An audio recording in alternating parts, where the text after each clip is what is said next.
she was also pretty clear on the fact that power was something that she wanted some of. Now, as often happens, what she didn't realize was that this little puppy that we bought her, Jessie, was a golden retriever. And while they start off small, they don't stay small for too long. So pretty soon, as often happens when it comes to power and relationships, that balance of power shifted.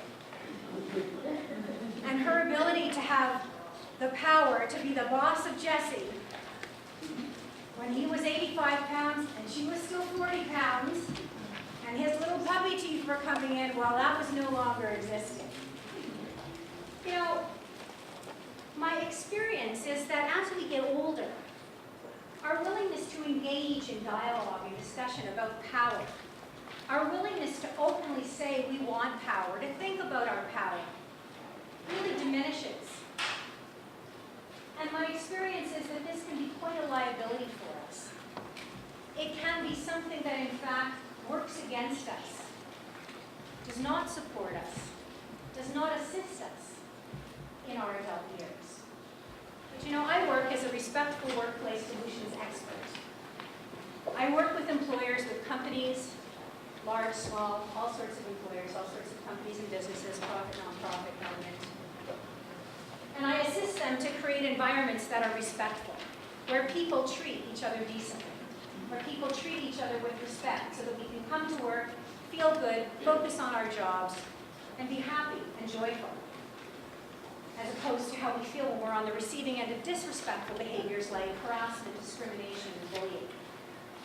Now, generally, my way into these organizations is with one of those issues, discrimination, harassment, and bullying. And it's interesting, when we look at the statistics, Marlene shared some fantastic statistics in her session earlier.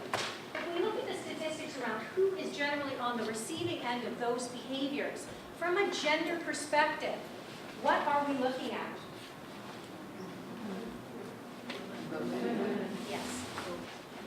Now, workplace bullying is a behavior that happens 4 to 6 times more often than discrimination or discriminatory harassment. Very common, more than a quarter of employees are affected by this behavior, and it's never just the employee. It spills out into the workplace, into the coworkers, and creates a real environment of toxicity. And again, when we look at the statistics around who gets targeted in complaints of workplace bullying, in 75 to 80% of the cases, who is it? Women. Interestingly enough, while men and women tend to bully in equal numbers, when women are engaging in workplace bullying behavior, who is it that they are targeting? Women. Absolutely. Okay, 100% on this so far, everybody. So what is going on? Why are women brutalizing their sisters? Why is the example that we have here today in Wealth Academy not the norm? It's because of our relationship with power, our own and the relationships